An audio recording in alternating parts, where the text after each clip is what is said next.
नमस्कार and welcome to Dehradun Study Point. मैं हूं मोहित सिंह रावत।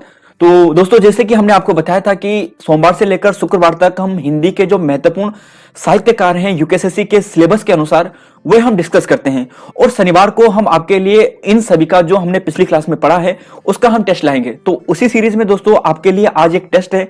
टोटल 25 मार्क्स का टेस्ट होगा, जिसमें अगर आपके 20 से 25 प्लस स्कोर करते हैं तो आप एक्सीलेंट कैटेगरी में हैं। 20 से 21 की बात करें तो वेरी गुड हो गया। 15 से 19 तक की बात करें तो गुड, और 10 से 14 अगर आपका स्कोर होता है तो वेल ट्राइड कहेंगे, और आपको और मेहनत करने की जरूरत है। इस वीडियो में दोस्तों हमने 3 महत्वपूर्ण साहित्यकार जो हमने पिछली क्लास में पढ़ा था, मनु भंडारी जी, महादेवी वर्मा और गजानन माधव मुक्तिबोध से हम टेस्ट लेने वाले हैं। तो चलते हैं दोस्तों अपने टेस्ट की ओर। यहाँ पे हमने 25 क्वेश्चन लिए जैसे हमने आपको बताया था, और 25 क्वेश्चन जैसे मैं क्वेश्चन पढ़ूंगा दोस्तों उसके बाद में आपको कुछ समय भी दूंगा, जिससे आपको अपने क्वेश्चन समझने में थोड़ा समय मिले और फिर वो अपनी आप कॉपी में भी लिख पाए। और लास्ट में आपको यह करना है कि जितने भी आपके नंबर आ रहे हैं वह नंबर आपको नीचे कमेंट बॉक्स पे भी लिखना है। तो डिस्कस करते हैं। पहला क्वेश्चन है, महादेवी वर्मा जी किस वर्ष उत्तर प्रदेश विधान परिषद की सदस्य मनोनीत हुई थी? ऑप्शन है आपके पास 1942, 1948, 1952 और 1956। तो दोस्तों आपने इसका राइट आंसर सोच लिया होगा। इसका जो राइट आंसर है वह है ऑप्शन नंबर सी, यानी 1952 इसका राइट आंसर है। महादेवी वर्मा जी उत्तर प्रदेश की विधान परिषद के सदस्य वर्ष 1952 में मनोनीत हुई थी। क्वेश्चन नंबर 2 है, नया खून नामक पत्रिका का संपादन किसके द्वारा किया गया था?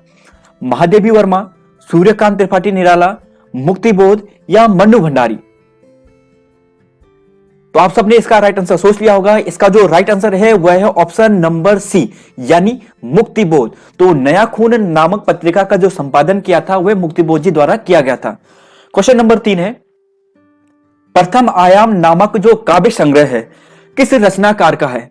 मन्नू भंडारी, महादेवी वर्मा, मुक्तिबोध या निराला जी? क्वेश्चन एक बार दोबारा और दोस्तों, कि प्रथम आयाम नामक जो काव्य संग्रह है वह किस रचनाकार का है? मन्नू भंडारी का है, महादेवी वर्मा का है, मुक्तिबोध जी का है या निराला जी का है? तो इसका जो राइट आंसर है वह है ऑप्शन नंबर बी, यानी महादेवी वर्मा। आपको ध्यान रखना है जो प्रथम आयाम नामक जो काव्य संग्रह है वह महादेवी वर्मा जी का है। क्वेश्चन नंबर 4 है, आपका बंटी उपन्यास में बंटी की माता का नाम क्या है? ऑप्शन है आपके पास मन्नू, लक्ष्मी, शकुन या मीरा। तो आप सबने इसका राइट आंसर सोच लिया होगा दोस्तों। इसका जो राइट आंसर है वह है ऑप्शन नंबर सी, यानी शकुन। तो आपका बंटी उपन्यास की बात करें तो बंटी की जो माता का नाम होता है शकुन होता है, पिता का नाम अजय होता है, यह आपको ध्यान रखना है। क्वेश्चन नंबर 5 है, मार्क्सवादी विचारधारा का प्रभाव किस रचनाकार की रचना में दिखाई देता है? मुक्तिबोध, निराला जी, हजारी प्रसाद द्विवेदी या जयशंकर प्रसाद? इसका राइट आंसर है ऑप्शन नंबर बी, यानी मुक्तिबोध। तो मार्क्सवादी जो विचारधारा है वह जो गजानन माधव मुक्तिबोध जी है उनकी रचना में दिखाई देता है। चलेंगे नेक्स्ट क्वेश्चन पे। क्वेश्चन नंबर 6 है, मन्नू भंडारी जी का निधन कब हुआ?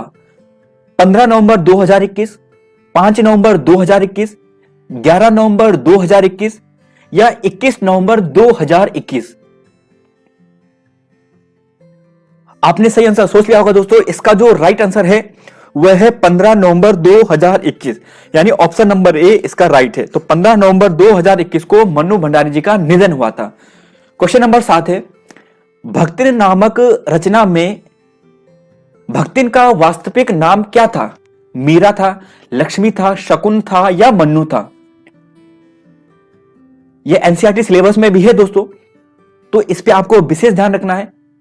और इसका राइट आंसर जो है वह है ऑप्शन नंबर बी, यानी लक्ष्मी, या लक्ष्मण कहे या लक्ष्मी कहे। तो क्वेश्चन नंबर 7 का जो राइट आंसर है वह है ऑप्शन नंबर बी, यानी लक्ष्मी। नेक्स्ट क्वेश्चन है क्वेश्चन नंबर 8, यामा काव्य संग्रह के लिए महादेवी वर्मा जी को ज्ञानपीठ पुरस्कार किस वर्ष दिया गया था? 1981, 1968, 1962 या 1982? यह सरल क्वेश्चन है।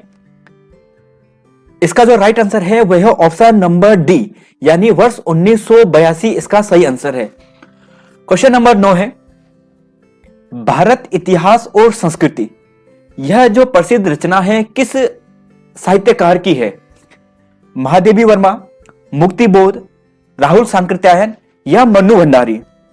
यानी भारत इतिहास और संस्कृति नामक जो प्रसिद्ध रचना है वह किस साहित्यकार की है? महादेवी वर्मा, मुक्तिबोध, राहुल सांकृत्यायन या मन्नू भंडारी? तो इसका जो राइट आंसर है वह है ऑप्शन नंबर बी, यानी मुक्तिबोध।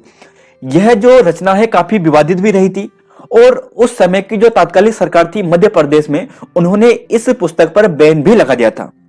तो क्वेश्चन नंबर 9 का जो राइट आंसर है वह है option number B, Muktibodh.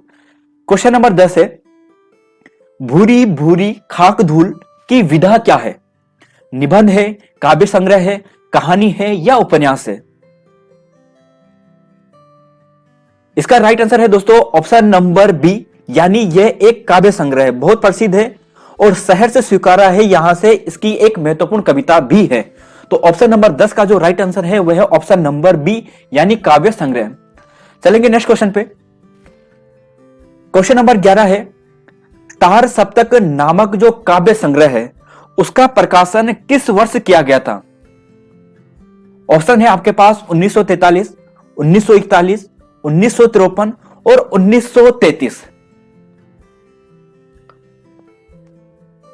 Right answer की बात करें दोस्तों तो इसका जो सही आंसर है वह है ऑप्शन नंबर ए, यानी वर्ष 1943। तार सप्तक की बात करें तो इसकी जो शुरुआत की थी या इसके जो मुख्य राइटर थे वो कौन थे? वे थे अंग्रेजी। और तार सप्तक में 7 महत्वपूर्ण कवियों का जो रचनाकार है उनका जो कविता है वो संकलित हुई थी और यहीं से नई कविता की शुरुआत मानी जाती थी और 7 मुख्य कवि ने ही इनकी शुरुआत की थी, यानी तार सप्तक से अपने जो काव्य की शुरुआत की थी 7 कवियों ने शुरुआत की थी और उनमें से एक गजानन माधव मुक्तिबोध भी थे। क्वेश्चन नंबर 12 है, क्लाउड इथरली किसकी रचना है? यह एक प्रसिद्ध कहानी है। तो क्लाउड इथरली नामक जो प्रसिद्ध कहानी है वह किसकी है? मुक्तिबोध, रस्किन बॉन्ड, महादेवी वर्मा और मन्नू भंडारी? जो क्लाउड इथरली नामक जो प्रसिद्ध कहानी है वह किसकी है? मुक्तिबोध हो गया, रस्किन बॉन्ड हो गया, महादेवी वर्मा हो गया या मन्नू भंडारी हो गया? तो आपने इसका आंसर सही सोच लिया होगा दोस्तों। इसका जो राइट आंसर है वह ऑप्शन नंबर ए, यानी मुक्तिबोध। तो क्लाउड इथरली नामक जो प्रसिद्ध कहानी है वह किसकी है? मुक्तिबोध जी की है। क्वेश्चन नंबर 13 है, महादेवी वर्मा जी का जन्म कब हुआ था? ऑप्शन है आपके पास 21 मार्च 1917, 21 मार्च 1907, 26 मार्च 1907 या 26 मार्च 1917। तो इसके सही आंसर की बात करें तो यह है ऑप्शन नंबर सी, यानी 26 मार्च 1907।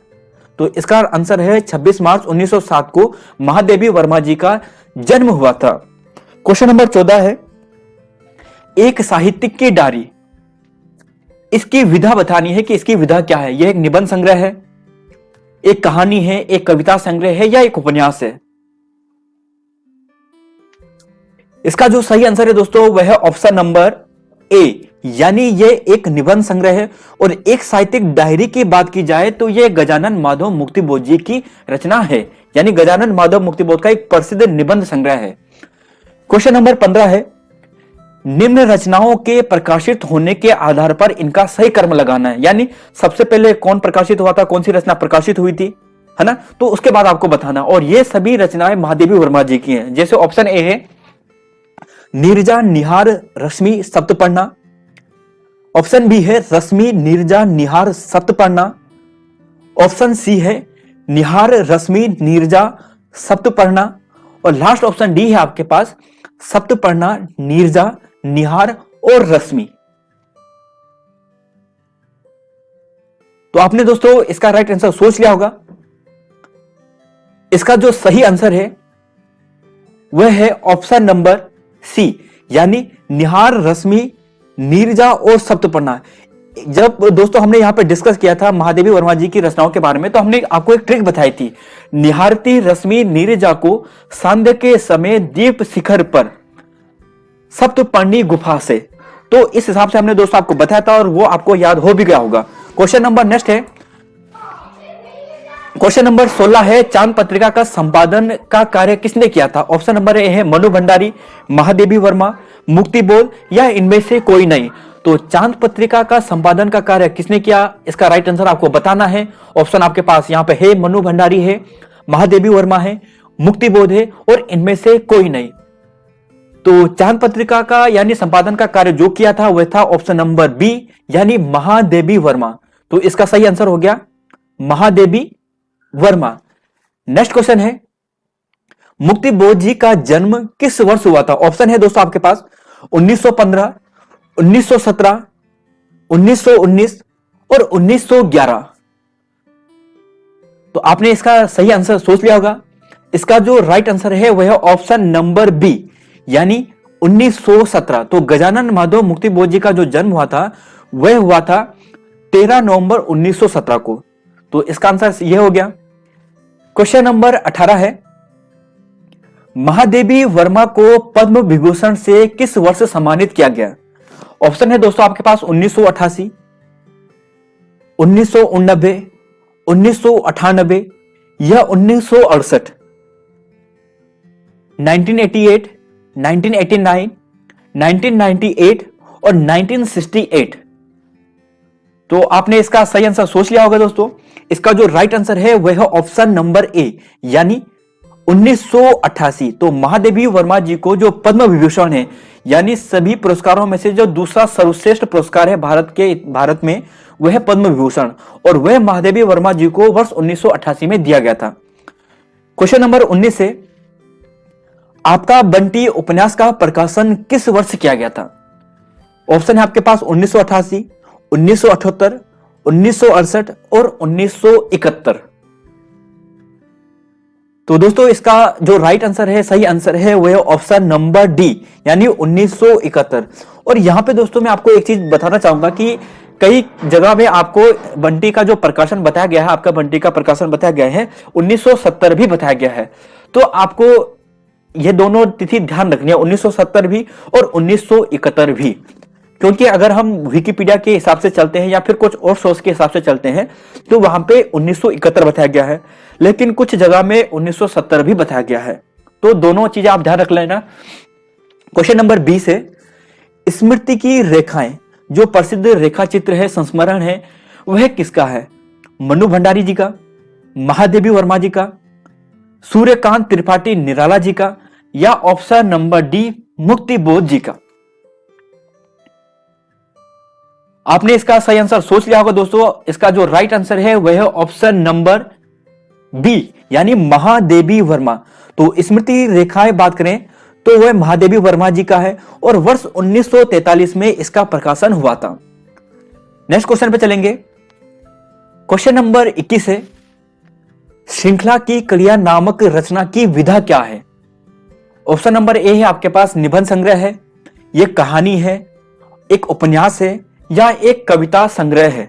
बहुत प्रसिद्ध रचना है और आने वाले एग्जाम में आपको यह देखने को मिल सकती है। श्रृंखला की कड़ियां नामक जो रचना है वह उसकी जो विधा क्या है? निबंध संग्रह, कहानी, उपन्यास और कविता संग्रह। तो दोस्तों इसका जो राइट आंसर है वह है ऑप्शन नंबर ए यानी यह एक निबंध संग्रह है। आपको ध्यान रखना है, आपको ध्यान रखना दोस्तों, ऑप्शन नंबर ए यानी श्रृंखला की कड़ियां जो है वह एक निबंध संग्रह है, बहुत प्रसिद्ध है। यहां पे आपको यह भी ध्यान रखना है। नेक्स्ट क्वेश्चन है, भारतीय संस्कृति के स्वर नामक जो प्रसिद्ध निबंध है या निबंध संग्रह है वह किनका है? मुक्तिबोध जी का, महादेवी वर्मा जी का, मन्नू भंडारी जी का या हजारी प्रसाद द्विवेदी जी का? एक बार ऑप्शन और रिपीट करता दोस्तों, मुक्तिबोध, महादेवी वर्मा, मनु भंडारी और हजारी प्रसाद द्विवेदी। यानी भारतीय संस्कृति के जो स्वर नामक जो निबंध है वह किसका है? आपको ध्यान रखना है। तो इसका जो सही आंसर है दोस्तों वह है ऑप्शन नंबर बी यानी महादेवी वर्मा जी। तो भारतीय संस्कृति के जो स्वर है वह निबंध संग्रह है और वह किसका है? वह महादेवी वर्मा जी का है। क्वेश्चन नंबर 23 है कि निम्न में से कौन सी कहानी या कहानी संग्रह मनु भंडारी जी की नहीं है? ऑप्शन है यही सच है, 1 इंच मुस्कान, त्रिशंकु और 3 निगाहों की एक तस्वीर। दोस्तों ये जितनी भी रचना है ये सभी मनु भंडारी जी की है, लेकिन कहानी संग्रह पूछा है यहां पे। तो इसका जो राइट आंसर है वह है ऑप्शन नंबर बी, यानी 1 इंच मुस्कान। 1 इंच मुस्कान की बात करें तो यह क्या है, एक उपन्यास है, ना कि कहानी संग्रह। तो 23 का जो राइट आंसर होगा ऑप्शन नंबर बी इसका सही होगा। क्वेश्चन नंबर 24 है, अंधेरे में नामक जो प्रसिद्ध कविता है वह किस रचनाकार की है? ऑप्शन है आपके पास महादेवी वर्मा, मुक्तिबोध, मनु भंडारी जी और हरिशंकर परसाई जी। तो इसका जो राइट आंसर है, सही आंसर है, वह ऑप्शन नंबर बी, यानी मुक्तिबोध। तो अंधेरे में नामक जो प्रसिद्ध लंबी कविता है वह गजानन माधव मुक्तिबोध जी की है। नेक्स्ट क्वेश्चन है, दीप शिखा नामक काव्य संग्रह का प्रकाशन किस वर्ष किया गया था? और यह दोस्तों आज का लास्ट प्रश्न भी है। ऑप्शन है आपके पास 1936, 1942, 1941 और 1940, यानी 1936, 1942, 1941 और 1940। इसका जो सही आंसर है दोस्तों वह है ऑप्शन नंबर बी, यानी वर्ष 1942। तो दीपशिखा जो महादेवी वर्मा जी का एक प्रसिद्ध काव्य संग्रह है, इसका प्रकाशन वर्ष 1942 में हुआ था। तो यहां से आपको यह ध्यान रखना है। तो आप सभी ने जो 25 नंबर का टेस्ट है वह दे दिया है।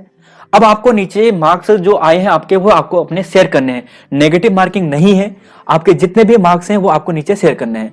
तो दोस्तों अगर आप चैनल पर नए हैं तो please subscribe to Dehradun Study Point channel और अपने दोस्तों के साथ भी जरूर शेयर करें। मिलते हैं दोस्तों नई वीडियो में, तब तक के लिए जय देवभूमि, जय उत्तराखंड, जय हिंद।